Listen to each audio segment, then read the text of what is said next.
Sifu Jesu Christu. Good morning. Thanks very much, Ed. There was a little initial miscommunication about this talk. I had originally submitted the title you see in your program along with some initial thoughts about what I might be talking about. But later, in an early iteration of the program, I saw this title, The Power and Potential of the Jesuit Network. Now, I took this small confusion as kind of an interesting intellectual challenge to somehow address both of these in a unified and cohesive manner. And I'll let you be the judge of whether I've succeeded or not. So you might think of this talk as the 4 Ps. Pilgrims on the way together. Power, potential, and perils. And I beg your patience as we take a little bit of an indirect route in the beginning. I'd like to begin by presenting to you 2 different scenarios for you to consider. A chance to exercise your imagination. In the first scenario, you're out hiking with a friend in an area that is new to both of you. All you have to help you is a map, a Google map that you had presented earlier. You're in the middle of Tanzania in a city called Dodoma, which is the political capital of the country. And you arrive at a rocky outcropping, which has an incredible vista. And your companion asks, "Where are we?" And you look around, and you look down at the surrounding landscape, and you see an airport. And you look at your map, and with these obvious landmarks, you're able to correlate the markings of the map with what you see. And you then point to a spot on the map and you say, "Here, this is where we are." Now, in the second instance, you're hosting some friends new to Dodoma, your home place, and you decide to take them out for a walk to a local site of interest. And when you arrive at your destination, you're asked the very same question by your companions. "Where are we?" You might first respond by telling the name of the place, in this case, Simba Mountain. But your friend didn't just ask, "What is the name of this place?" but instead, "Where are we?" So you might continue by telling a story about the place, about your own associations with it, about other people who have lived in the place and visited there, about the things that have happened there.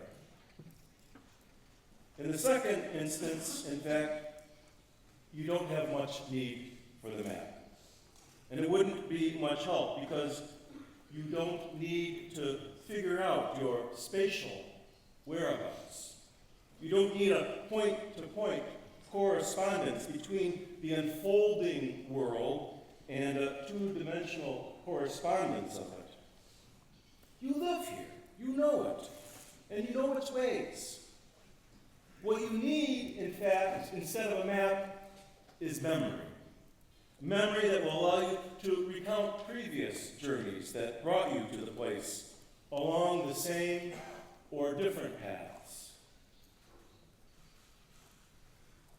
In the first scenario, of course, you have no lived knowledge of this kind, no experience or history of the place. You might be able to point exactly where you are on the map and know where you are in that sense, but you don't know where you are in the sense you do when you're in your home place. I must say, I tried to use a map in Boston yesterday to get to my sister's house in Winchester. What was supposed to be a 35-minute drive was an hour and 15 minutes. It's true what they say about the cow paths. It's possible to tell someone exactly where one is, one's current location, without reference to where one has been or where one is going. But in fact, every place holds within it memories of previous journeys, previous arrivals and departures, as well as expectations of how one may reach it or reach other places from it. For those who know a place, the answers to such basic questions as where am I or which way should I go are not found in maps, but in stories. Now here's a modern map of Jerusalem, another Google map. As you no doubt remember, in 1523, Ignatius made a pilgrimage to Jerusalem. And this is a map of Jerusalem from the time of Ignatius. And here, in fact, is a detail of the map showing the way of the cross in the bottom left-hand corner. Notice the difference between these maps. The contemporary one gives a satellite view and provides names of streets and other sites. Its purpose really is to get from one point to another in the most efficient way possible. And of course, efficiency is one of the great values of the modern age, along with disposability and instantaneity. The earlier one, used by pilgrims at the time of Ignatius, is really, in fact, a narrative of Jerusalem. Its purpose is to aid devotion as pilgrims made their way through Jerusalem. It's a reminder of the holy events of the holy city. Maps at the time of Ignatius, and remember he was straddling the late medieval and Renaissance worlds, maps at the time of Ignatius served as memoranda of journeys, providing directions and advice to the traveler who would undertake the same journey. The famous late French Jesuit Michel de Certeau, one of the most important social theorists of the last century, he noted how over its history the map became disengaged, how it slowly disengaged itself from the itineraries that were the conditions of its possibility. At the time of Ignatius, maps were really illustrations with pictures of ships and landforms and people and beasts and winds and currents and the like. These things were subsequently dismissed really as just little decorations.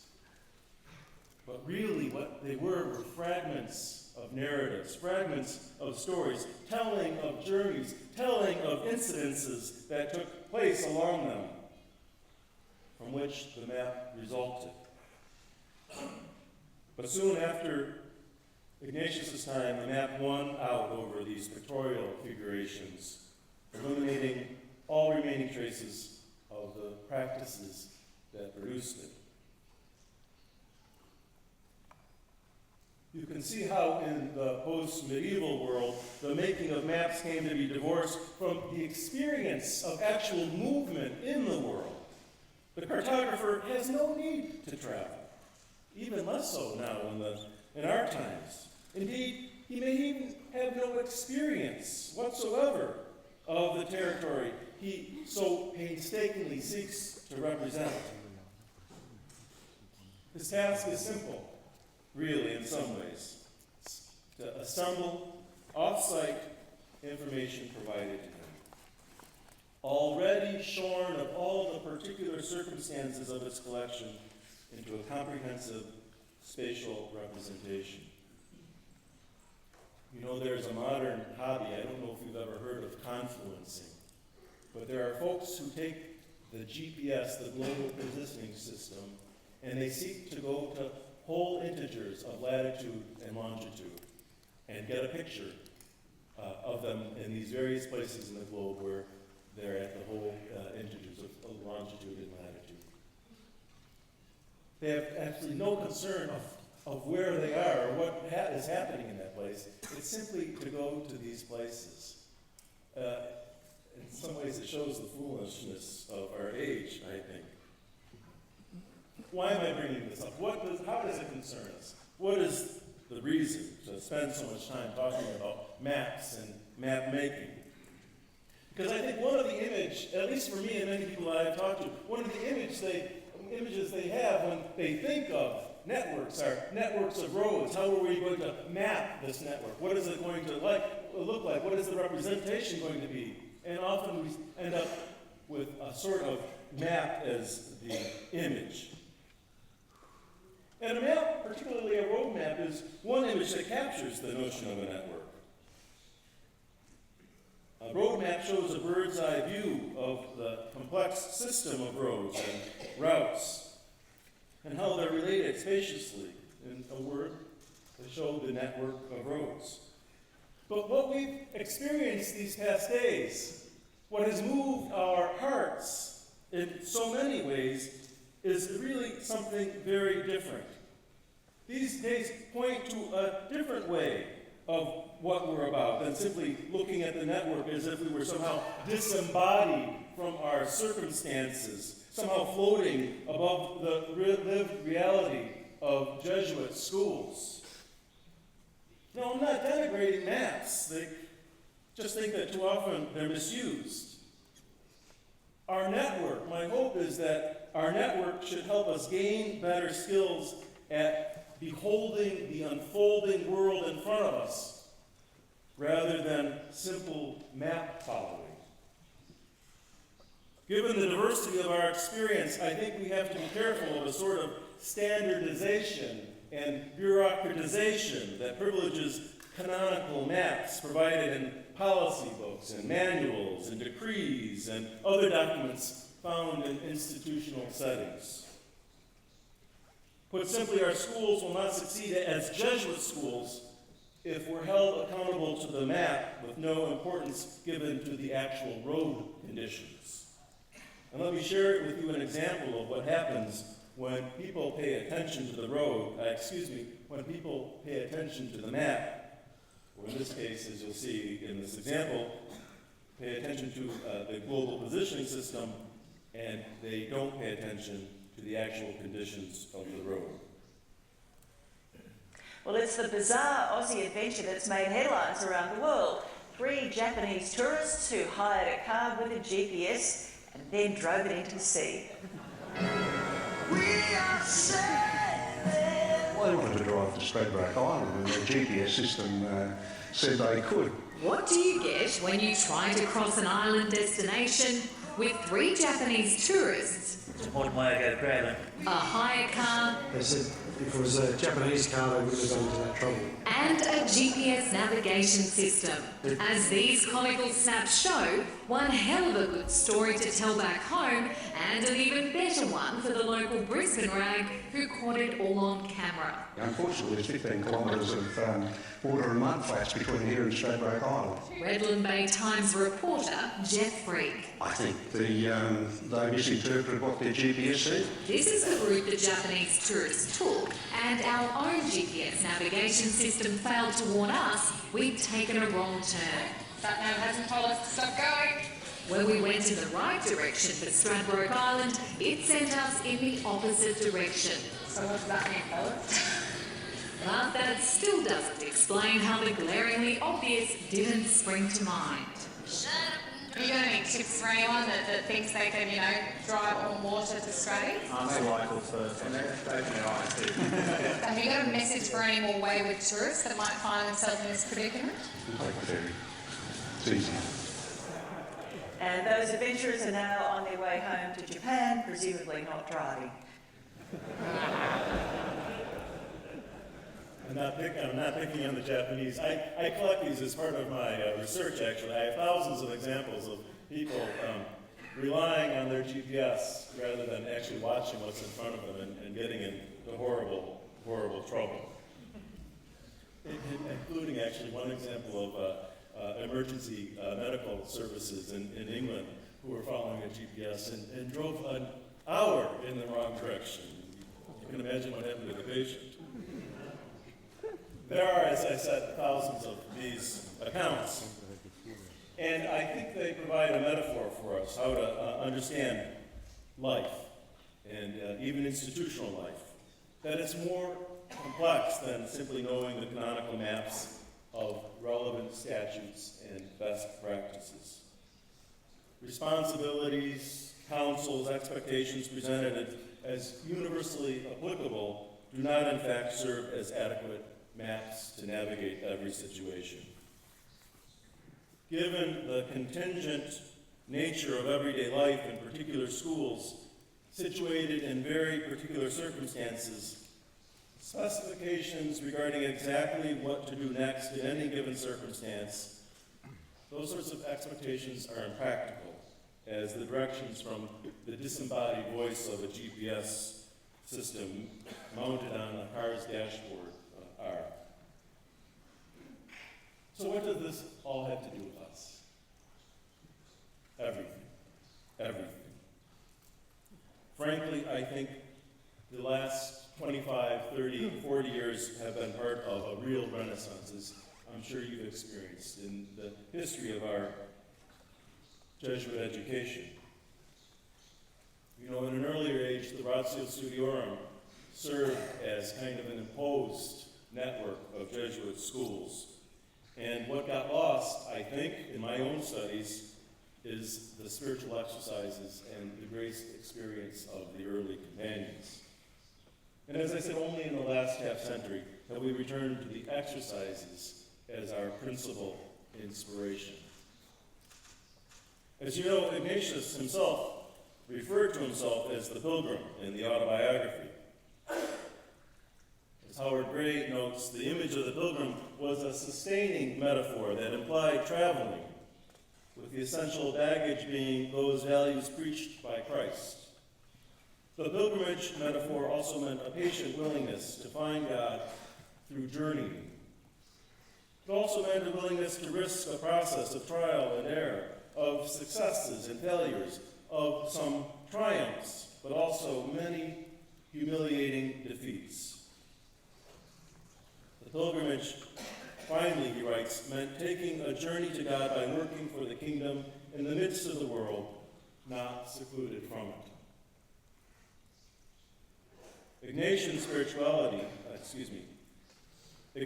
the Pilgrim's plans for the Holy Land, both during that 1523 visit and the later plans with the first companions who hoped to leave from Venice for the Holy Land in 1537, those plans unfolded differently than expected.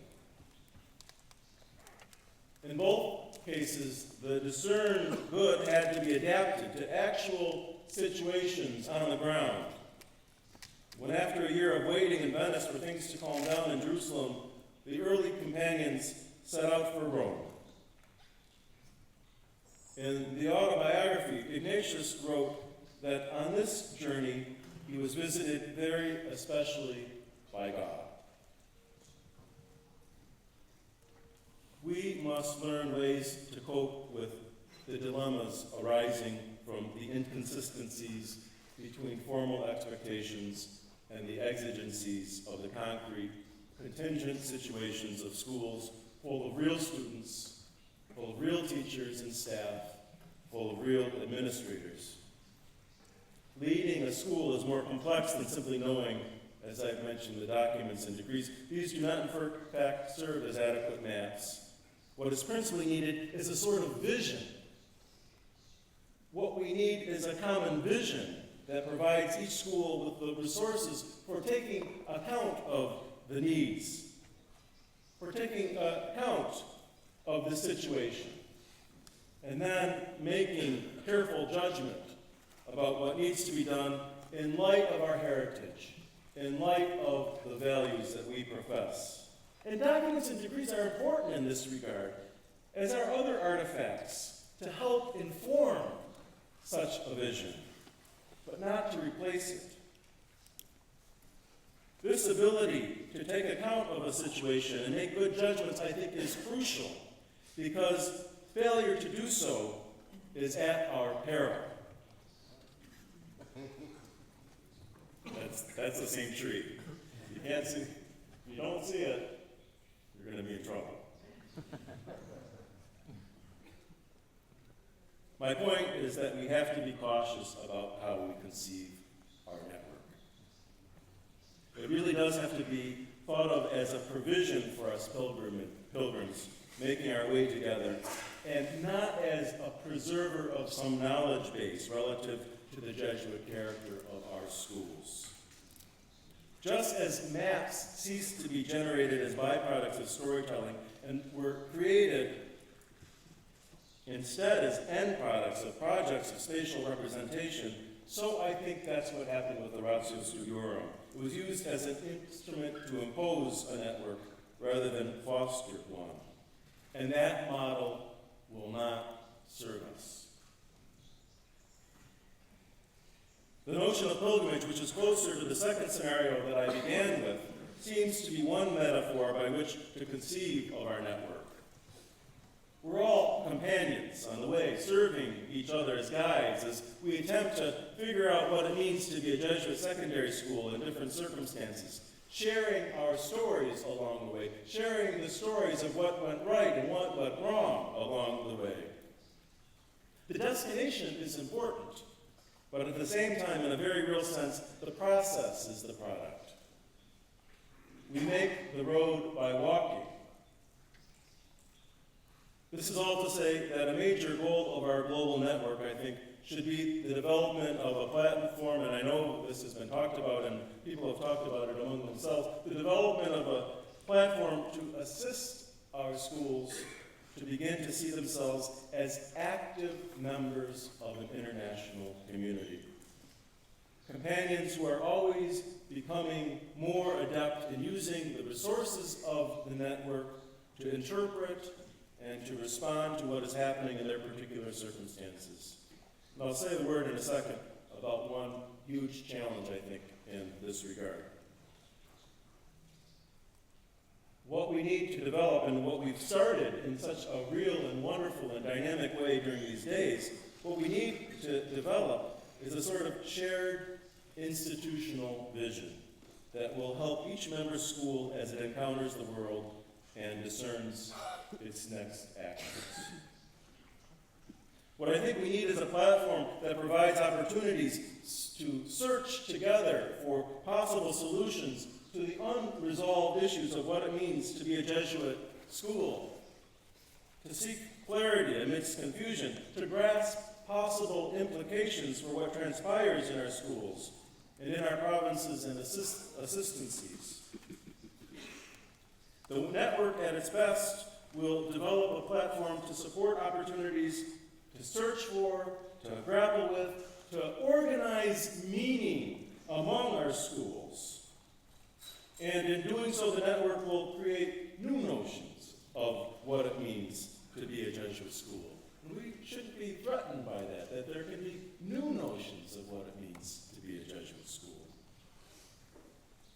Another way of thinking of this is that together we will theorize our practices. That is all to say that the network needs to be a dynamic, collaborative activity in which co-participants together raise important questions about things like curriculum, about pedagogy, about even the purpose of Jesuit schooling. And this sort of activity recognizes that sharing the day-to-day triumphs and challenges of our schools serves as I said, serves as a sort of theory-building activity in which member schools have an opportunity to construct, to critique, and to reconstruct theories of how our Jesuit identity matters, even in the most mundane circumstances. As much as possible, it should capture the practice of the early companions. It should be marked by a sort of conversational storytelling. You see, I'm convinced I'm convinced that the experiences of St. Ignatius Loyola and his companions, along with the spiritual exercises, can serve as extraordinary resources to help us develop this vision and to help us think about what our network can look like.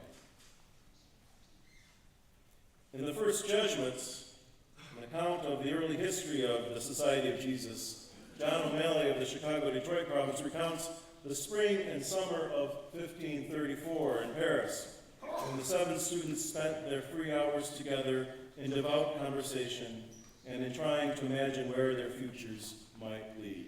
And isn't that what we've done? We've had devout conversations trying to imagine where our futures might lead. These 7 students O'Malley refers to, of course, included Ignatius and Xavier and Pierre Fabre, whose feast we celebrate today. Their conversations together in what is now the Luxembourg Gardens served as opportunities for each to come to a greater understanding of his experience and to imagine possible futures together. The example of the way of proceeding of Ignatius and his companions inspires us to see conversation as essential for making sense of our institutional experiences on the ground.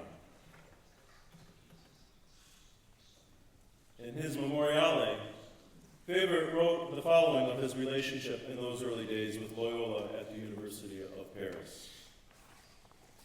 For after Providence decreed that I was to be instructor of that holy man, we conversed at first about secular matters, then about spiritual things.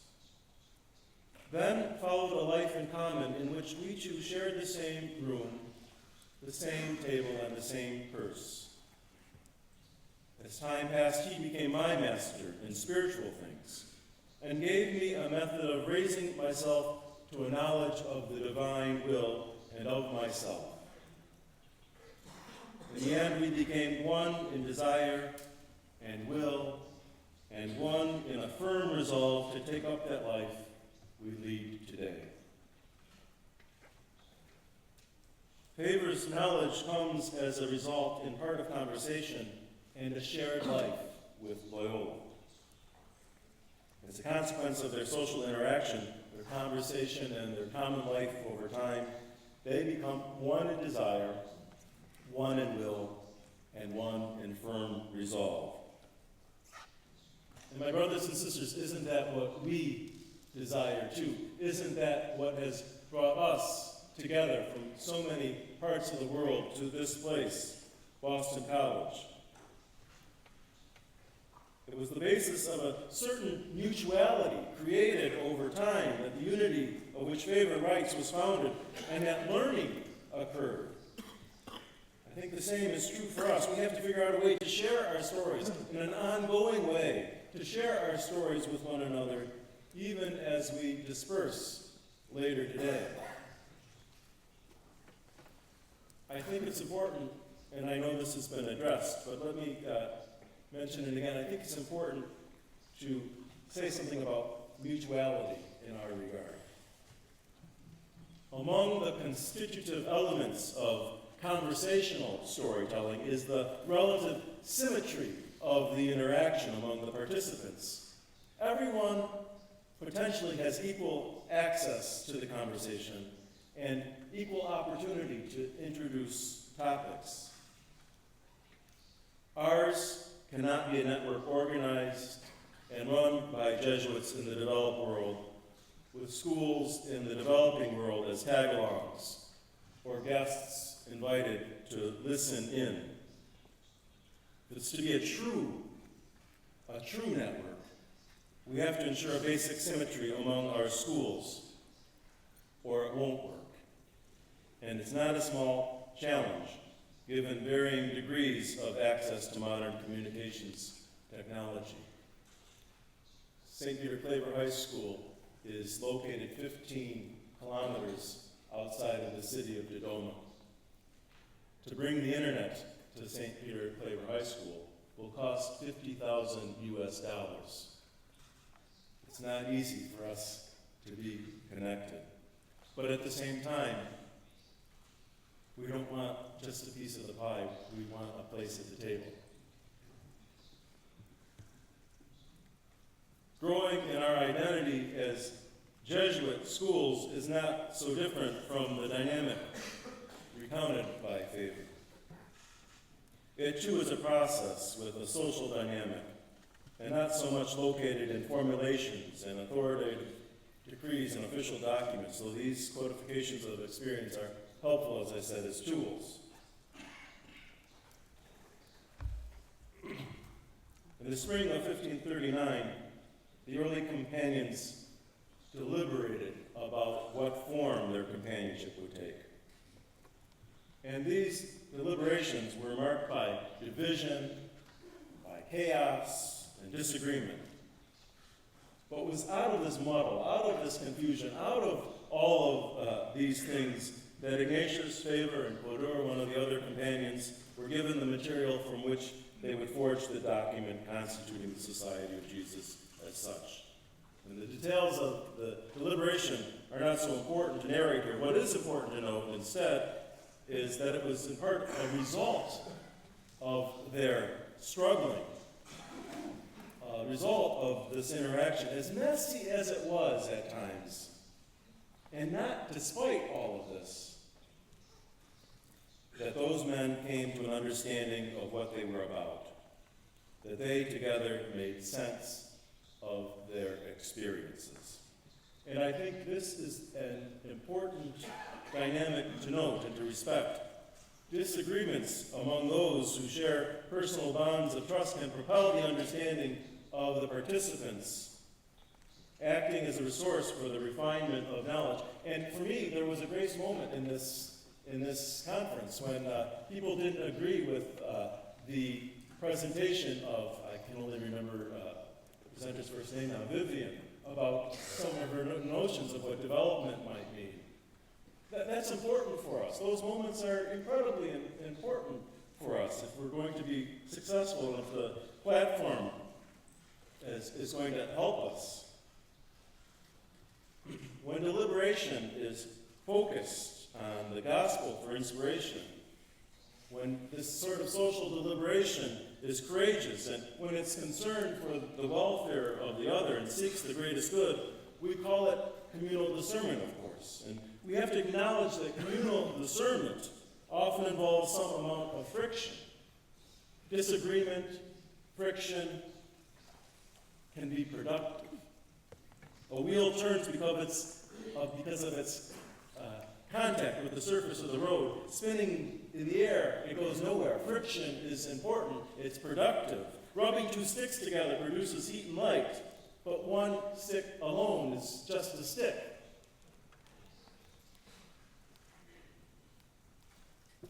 In the excerpt of the memorial I quoted above, Faber writes of receiving from Ignatius a method of raising myself to a knowledge of the divine will and of myself. This method, of course, we know is the spiritual exercises of St. Ignatius. And it provides two other related examples of the importance of interaction for making our network a productive one. In his presentation of the first exercise in the spiritual exercises, Ignatius introduces a first prelude, a composition by imagining place. He writes, "Here we should take notice of the following. When a contemplation or meditation is about something that can be gazed on, for example, a contemplation of Christ our Lord who is visible, the composition consists of seeing and in imagination the physical place where that which I want to contemplate is taking place. By physical place, I mean, for instance, a temple or mountain where Jesus Christ or Our Lady happens to be in accordance with the topic I desire to contemplate. The goal of the composition of place, according to Nadal, and there we hear his name again, whom Ignatius asked to write a book of meditations on the Gospels as an elucidation of the exercises. The goal of the composition is not so much simply to reproduce a mental drama of a biblical scene that unfolds in the retreatant's mind. Instead, the goal is a dialogue between the persons involved in the gospel passage and the person contemplating. It is for this reason that one composes a place that makes room for another, room for somebody different than oneself. And it's from this starting point that one can arrive at an encounter. The starting point provides an opportunity for interaction between the retreatant and the persons in the scene that is composed. The contemplative encounter provides a means for the retreatant to relocate himself or herself in the light of the gospel scene imagined. As one writer notes, the composition of such a place opens up the way for the repositioning of oneself that such an encounter can have as its consequence. And there's been repositioning that's happened here. People's attitudes, maybe, people's stereotypes, people's notions have been changed by encounters with other people. And a well-planned platform for our network will allow for the possibility of ongoing dynamic institutional relocation as we continue to encounter one another and share with one another how everyday life unfolds in our particular circumstances. It will allow for a kind of institutional repositioning, otherwise known these days as organizational learning. Another related practice commended by Ignatius in the spiritual exercises is the colloquy, which Ignatius describes as the way one friend speaks to another, or a servant to one in authority, now begging favor, now accusing oneself of some misdeed, now telling one's concern and asking counsel about them. The colloquy, this conversation with Mary, or Jesus, or the Father, is the culminating movement in prayer preceded by the preparatory prayer and contemplation. And it serves as a means for the retreatant to formulate his experience of prayer and contemplation that has gone before in order to communicate it to these folks, calling God the Father, folks.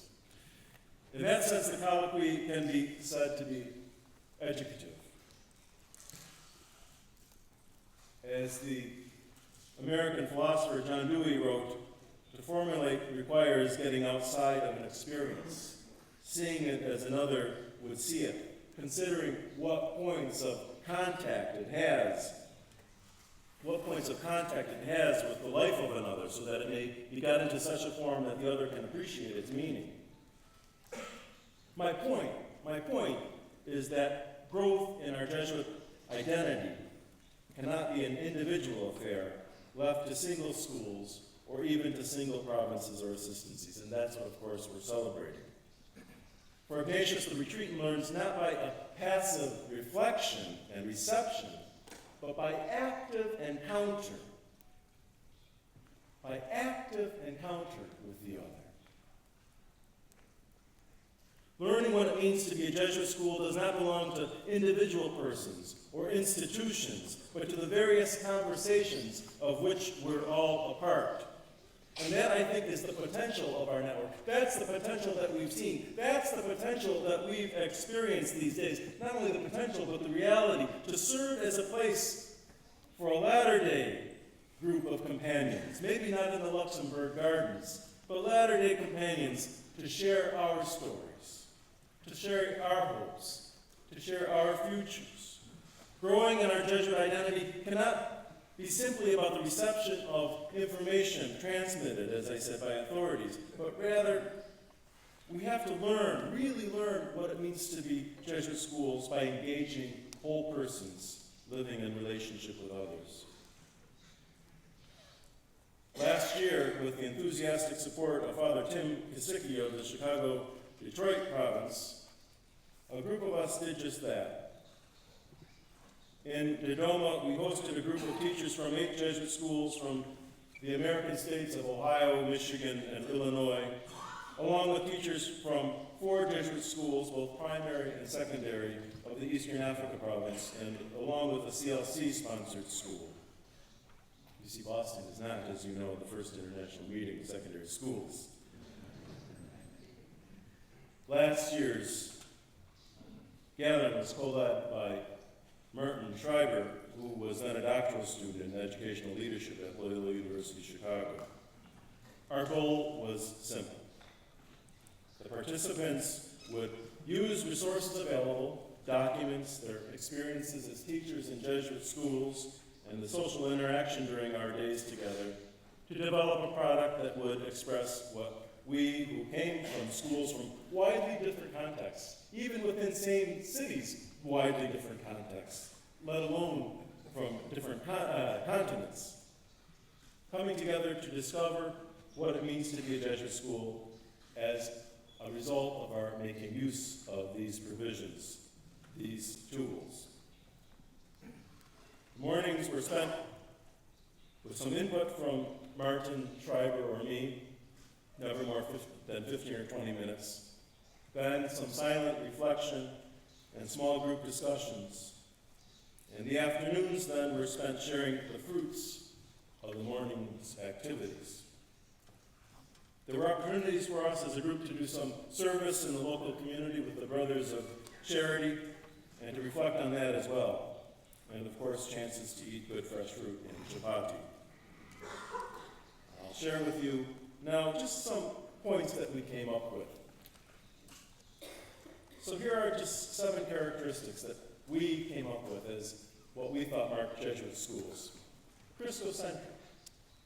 Jesuit schools are Christ-centered communities that form members to praise, reverence, and serve God, to love as Jesus did unconditionally. For those who do not profess Jesus Christ as Lord, we ask that they commit themselves to the way of God, to the truth, and to life-giving values.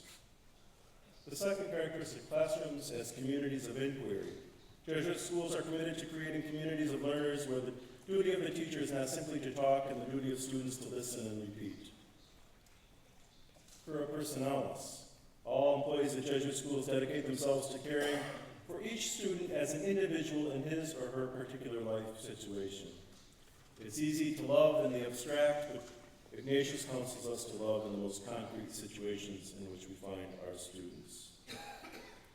Magis, I won't go into details about that. Reflective learning. As part of their formation, our students learn to be on the lookout for God's grace, active in even the smallest events unfolding in the world. Analogously, even the chance offerings of the moment in classrooms serve as resources for learning if there are opportunities for reflection. Justice-based service. At Jesuit schools, service is intimately connected to a commitment to justice, to right relationships. Service in Jesuit schools is not an end in itself. It has a formative function. Our students do service because they meet Christ in the poor and learn about Christ as they do what he does, offering themselves for the welfare of others. Finally, in conclusion, the 7th characteristic, a global network. This was before we even heard about this meeting. We participants in this international meeting of Ignatian educators in Dodoma, Tanzania, have come to an appreciation of the fact that we are part of an international Ignatian community united by the characteristics and values listed above. This gives us certain advantages. For instance, if taken seriously, our international connections provide us with a resource to create an awareness of the world and an appreciation of the virtue of solidarity, the disposition to see the other as sister and brother, and not simply as other, and to see the interdependence of people and communities locally and globally. Such a commitment to fostering solidarity should issue forth in a desire among our students and graduates to act for change when they see injustice, see threats to human dignity, etc. Now, many non-Jesuit schools could ascribe to the same marks of distinction. It was the day after we had walked outside after an evening meal that had been eaten in the dark because of a blackout and had seen stars like we'd never seen before that we realized that it is the constellation of these marks, along with the constellation of ourselves, that make us who we are. So let me sum up this talk by illustrating different ways of conceiving Jesuit schools vis-a-vis the network. I've hinted at these, but let me do it a little bit more graphically now. We can think of ourselves as monads, or even as a multiplicity of monads. But we have to ask how we're going to relate. Is it going to be a diffused network? There's one possibility. Or maybe a hub and spoke network. What I've tried to describe is something a little different than these. I'm thinking of a meshwork instead of a network. A meshwork of narratives, of pilgrims on the way. A meshwork that is beautiful to behold. Each knot in the mesh representing a significant encounter, a point of contact that becomes a point of relevance. And this incredible place now has become a place filled with wonderful, wonderful knots. It's a wonderful meshwork, even here, even now. Another metaphor is a meshwork that is something a little bit more dynamic than that. This, I think, is one way of thinking of ourselves as growing together into something beautiful over time and recognizing how beautiful it can be.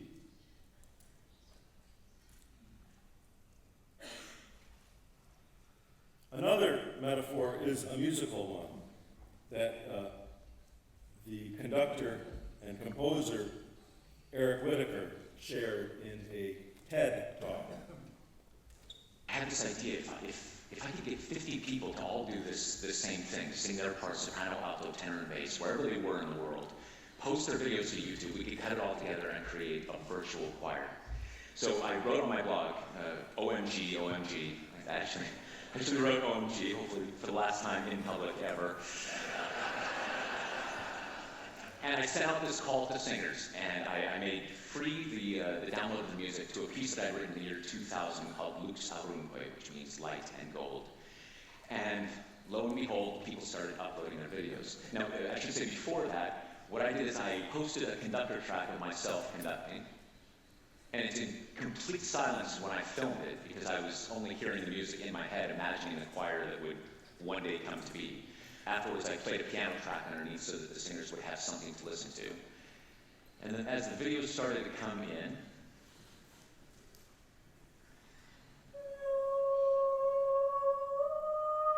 this is Cheryl Ang from Singapore.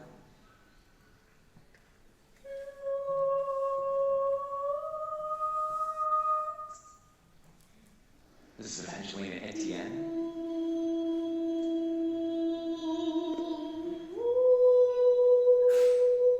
Massachusetts. Stephen Hansen from Sweden. This is Jamal Walker from Dallas, Texas.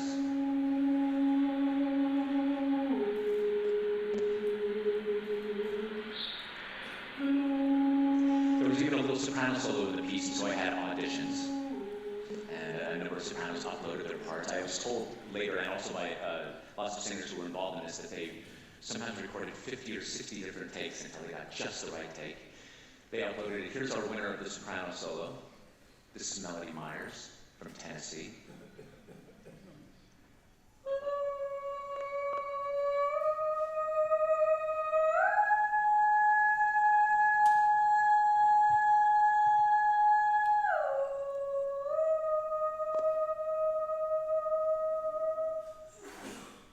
Smile, she does it right at the top of the note, like, yeah, no problem, everything's fine. And from the crowd emerged this young man, Scott Haynes, and he said, listen, this is the project I've been looking for my whole life. I'd like to be the person to edit this all together. I said, thank you, Scott. I'm so glad that you found me. And Scott aggregated all of the videos. He scrubbed the audio. He made sure that everything lined up. And then we posted this video to YouTube about a year and a half ago. This is Lux Aurumque, sung by the virtual choir.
interest of time. So what can we learn from the story of Eric Whitaker? Did you notice in the videos that each of these, what did you notice in the videos that each of these participants submitted? What I noticed is that for the most part, they were filmed in their houses. Each contributed his or her own voice from their own context, even from their bedrooms in most cases. But the only way they could make a meaningful, competent contribution was by using the sources available, principally the score and the direction of Eric Whitaker, available to all because of modern communications technology. But neither the score nor the direction could count as performance, only affordances for the performance of the singers. But using these resources, each contributed from his or own sphere, and this was organized in a meaningful way to create something beautiful. Ultimately, and I'll end with an image, again, that captures the pilgrim. Companions as the most suitable, pilgrim companions as the most suitable way to express my hope for our network. Now that very day, 2 of them were going to a village 7 miles from Jerusalem called Emmaus. And they were conversing about all the things that had occurred. And it happened that while they were conversing and debating, Jesus himself drew near and walked with them. But their eyes were prevented from recognizing him. He asked them, "What are you discussing as you walk along?" They stopped, looking downcast. One of them, named Cleopas, said to him in reply, "Are you the only visitor to Jerusalem who does not know of the things that have taken place there in these days?" And he replied to them, "What sort of things?" They said to him, "The things that happened to Jesus, the Nazarene, who was a prophet, mighty in deed and word before God and all the people. How our chief priests and rulers both handed him over to a sentence of death and crucified him. But we were hoping that he would be the one to redeem Israel. And besides all this, it is now the 3rd day since this took place." Some women from our group, however, have astounded us. They were at the tomb early in the morning and did not find his body. They came back and reported that they had indeed seen a vision of angels who announced that he was alive. Then some of those with us went to the tomb and found things just as the woman had described. But him they did not see. And he said to them, "Oh, how foolish you are. How slow of heart to believe all that the prophets spoke. Was it not necessary that the Messiah should suffer these things and so enter into his glory?" Then, beginning with Moses and all the prophets, he interpreted to them what referred to him in all the scriptures. And they approached the village to which they were going. As they approached the village to which they were going, he gave the impression that he was going on farther. But they urged him, "Stay with us, for it is nearly evening, and the day is almost over." So he went in to stay with them. And it happened that while he was with them at table, he took bread, said the blessing, broke it, and gave it to them. With that, their eyes were opened, and they recognized him, but he vanished from their sight. They said to each other,